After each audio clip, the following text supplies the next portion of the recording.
Hello students, चलिए start करते हैं इंट्रोडक्शन टू डिटरमिनेंट एक्सरसाइज 4.4। इस वीडियो के अंदर हम एक्सरसाइज 4.4 का ब्रीफ इंट्रोडक्शन करेंगे। इसके अंदर देखेंगे कि पूरी एक्सरसाइज में क्या क्या टर्म्स हमारी यूज होने वाली हैं और किस तरीके से हम उनको फाइंड आउट करेंगे। ठीक है, आने वाली एक्सरसाइजेज में भी इनका यूज होगा। यहाँ पे अभी हम सीखेंगे माइनर्स और कोफैक्टर्स के बारे में। दो ही टर्म सीखनी है, चले देखते हैं क्या है वो।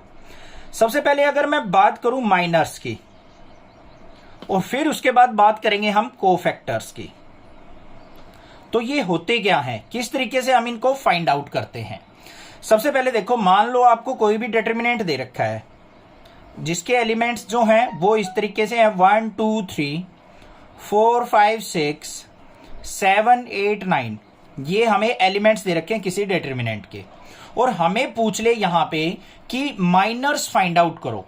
कोई भी एलिमेंट है कि रोज के अलोंग, कॉलम के अलोंग सभी एलिमेंट्स के हमारे माइनर और कोफैक्टर निकलते हैं। वो कैसे निकलते हैं? जो हमारा ये फर्स्ट वाला एलिमेंट होता है इसको हम कैसे लिखेंगे? A11, फिर A12, A13, A21, A22, A23, फिर A31, A32, A33। ये इस तरीके से एलिमेंट होते हैं हमारे। तो यहां पे क्या होता है, A11 की कोरस्पॉन्डिंग पोजीशन क्या है 1, A12 की 2, A13 की 3। इस तरीके से हमारी कोरस्पॉन्डिंग पोजीशंस हैं। अब इनके माइनर्स कैसे निकलते हैं? ये तो एलिमेंट की पोजीशन होगी। माइनर्स का मतलब होता है M11, मतलब जो फर्स्ट एलिमेंट है इसका माइनर कैसे निकलेगा, उसके लिए हमें क्या करना पड़ेगा, ध्यान से देख लो। तो हमें क्या करना है, 1 1 का मतलब क्या है, फर्स्ट रो फर्स्ट कॉलम। ये हमारी फर्स्ट रो हो गई, ये हमारी फर्स्ट कॉलम हो गई। तो इन एलिमेंट्स को छोड़ के ये जो एलिमेंट्स आ गए हमारे 5 6 8 9, इसको सिंप्लीफाई कर देंगे, M11 की वैल्यू आ जाएगी। देखो क्या आएगी, यहां पे मल्टीप्लाई करेंगे तो क्या होगा, 9 5 जा 45 माइनस में 8 6 जा 48। तो किसके इक्वल आ गया हमारे यहाँ पे, -3 के इक्वल आ गया। ऐसे ही हमें M12 निकालना हो, 1 2 का मतलब first row second column. First row कौन सी है, ये। सेकंड कॉलम ये है। तो एलिमेंट्स क्या बच गए, 4 6 7 9। तो यहां पे 4 6 7 9 को सिंप्लीफाई कर लेंगे। तो यहां पे क्या आ गया, 9 4 जा 36 माइनस में 7 6 जा 42। तो कितना आ गया बच्चों, -6 आ गया। इस तरीके से हम सभी एलिमेंट्स के अपने माइनर फाइंड आउट कर सकते हैं। क्लियर हो गई बात। अब बात आती है कोफैक्टर्स की। अब ये कोफैक्टर कैसे लिखे जाते हैं? कोफैक्टर्स को रिप्रेजेंट करते हैं हम कैपिटल ए से। किससे रिप्रेजेंट करते हैं? कैपिटल ए से। अब ये हमारा माइनर था, अब हमें इसी का कोफैक्टर निकालना हो, मतलब A11 निकालना हो। तो A11 कैसे निकलेगा? बिल्कुल सिंपल सा काम होता है, -1 की power I plus J. I plus J मतलब जो ये I और J की वैल्यू है, रो और कॉलम की वैल्यू है, और मल्टीप्लाई क्या होता है, MIJ। ये यहां पे I और J ले लो अभी। अब देखो यहां पे मान लो मुझे A11 निकालना है बच्चों। A11 का मतलब I की वैल्यू भी 1, J की वैल्यू भी 1, तो -1 की पावर 1 + 1 और मल्टीप्लाई में MIJ, मतलब M11 क्या निकाला था मैंने, -3 निकाला था। तो यहां पे इसको सोल्व आउट करेंगे, देखो -1 की पावर 2 + 1 हो गया, +1 की -3 से मल्टीप्लाई -3 आ गया। तो माइनर और कोफैक्टर क्या आ गया हमारा, यहाँ पे सेम आ चुका। उसके बाद मान लो हमें क्या निकालना है, A12 निकालना है, इसका कोफैक्टर सेकंड वाले माइनर का। तो क्या होगा हमारा, -1 की पावर 1 + 2, जो भी ये वैल्यू है 1 + 2 मल्टीप्लाई में -6। तो किसके इक्वल आ जाएगा यहाँ पे, -1 की पावर 3 -1 मल्टीप्लाई -6। तो किसके इक्वल आ गया ये, +6। इस तरीके से कोफैक्टर निकलेंगे। सिंपल है ना, बिल्कुल आसान था, समझ में आ गए होंगे माइनर और कोफैक्टर। एक बार यहां तक कोई दिक्कत लग रही है तो एक बार दोबारा वीडियो को प्ले कर लीजिए और फिर क्वेश्चन करेंगे, क्लियर हो जाएंगे। चलिए देखते हैं क्वेश्चन नंबर फर्स्ट क्या है। क्वेश्चन नंबर फर्स्ट में हमें क्या दे रखा है, write minors and cofactor of the elements of the following determinant. जो भी हमारे डिटरमिनेंट के अंदर एलिमेंट्स हैं उनके माइनर और कोफैक्टर आपको फाइंड आउट करके लिखने हैं। 2/2 का अगर डिटरमिनेंट होता है तो बहुत सिंपल होते हैं हमारे माइनर और कोफैक्टर निकालने। तो यहां पे देखो बच्चों, सबसे पहले ये हमारे पास यहां पे डिटरमिनेंट दे रखा है, इसके अंदर क्या है, यहां पे 2 - 4 0 और 3 ये एलिमेंट्स हमें दे रखे हैं। अब माइनर्स कैसे निकलेंगे, यहां पे देख लो। माइनर्स सबसे पहले क्या निकलेगा, M11 इस एलिमेंट का, मतलब फर्स्ट रो कट गई, फर्स्ट कॉलम कट गई, तो क्या बच गया, 3 बच गया, ये आ गया। फिर हम क्या निकाल लेंगे, M12 first row second column, first row ये है, सेकंड कॉलम ये है, तो 0 बच गया, तो 0 आ गया। फिर हम क्या निकालेंगे, M21।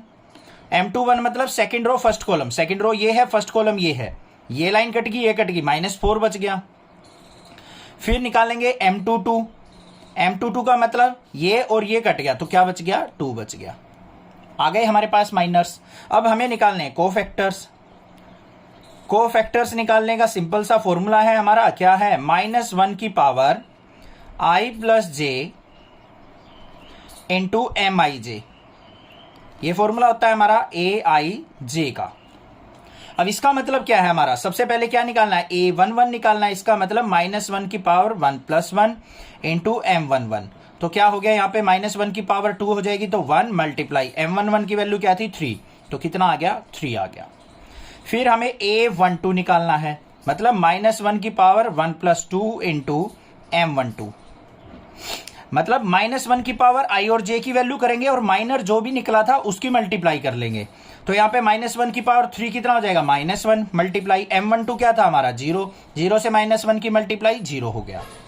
फिर हम क्या निकालेंगे, A13, A13 नहीं, हमारा A21 है, A21, तो क्या हो जाएगा, -1 की पावर 2 + 1 और M21, यहाँ पे क्या आएगा, -1 मल्टीप्लाई M21 कितना था, -4, -4 -1 की मल्टीप्लाई 4 हो गया।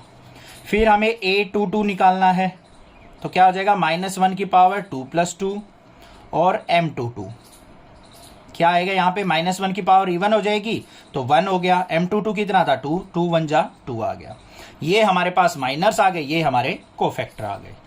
क्लियर है, समझ में आ गई होगी बात। सेकेंड पार्ट में देखते हैं और क्लियर हो जाएगा।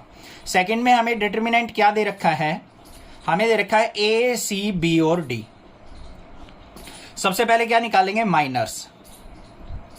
माइनर्स में क्या होगा, M11, M11 मतलब फर्स्ट रो फर्स्ट कॉलम, ये फर्स्ट रो फर्स्ट कॉलम, क्या बच गया एलिमेंट, D बच गया। फिर निकालेंगे M12, first row second column, क्या बच गया, B। फिर M21, second row first column, फिर क्या बच गया, C। फिर M22, second row second column, क्या बच गया, A। ये आ गए माइनर्स। अब निकालते हैं कोफैक्टर। कोफैक्टर्स कैसे निकलेंगे, A11 किसके इक्वल होगा, -1 की पावर 1 + 1 इंटू M11, तो -1 की पावर यहाँ पे 2 हो जाएगा, तो +1 मल्टीप्लाई M11 क्या था हमारा, D की 1 से मल्टीप्लाई D आ गया। आसान है ना। A12 देख लो, A12 क्या हो जाएगा, -1 की पावर 1 + 2 इंटू M12, -1 की पावर यहाँ पे ओड पावर है, तो -1 मल्टीप्लाई M12 क्या था, B की -1 से मल्टीप्लाई -B आ गया। फिर A21 करेंगे, -1 की पावर 2 + 1 और M21 कितना था हमारा, C था, और यहाँ पे -1 होगा, -1 मल्टीप्लाई C कितना आ गया, माइनस का C आ गया। ठीक है। फिर उसके बाद क्या करेंगे, A22 निकालेंगे, -1 की पावर 2 + 2 और माइनर M22, -1 की पावर इवन हो जाएगा, +1, M22 की वैल्यू क्या है हमारी, A इंटू 1 क्या हो जाएगा, A। तो हमारे पास D -B -C और A क्या आ गए, कोफैक्टर्स, और ये आ गए हमारे पास माइनर्स। क्लियर हो गया, कोई भी दिक्कत नहीं होनी चाहिए, समझ में आ गया होगा, बिल्कुल सिंपल है। 1-2 क्वेश्चन प्रैक्टिस करोगे, सारे क्लियर हो जाएंगे। कोई भी दिक्कत लगे मुझसे पूछिए, अदरवाइज चैनल को सब्सक्राइब कीजिए, लाइक कीजिए और शेयर कीजिए। Thank you students for watching next classes video.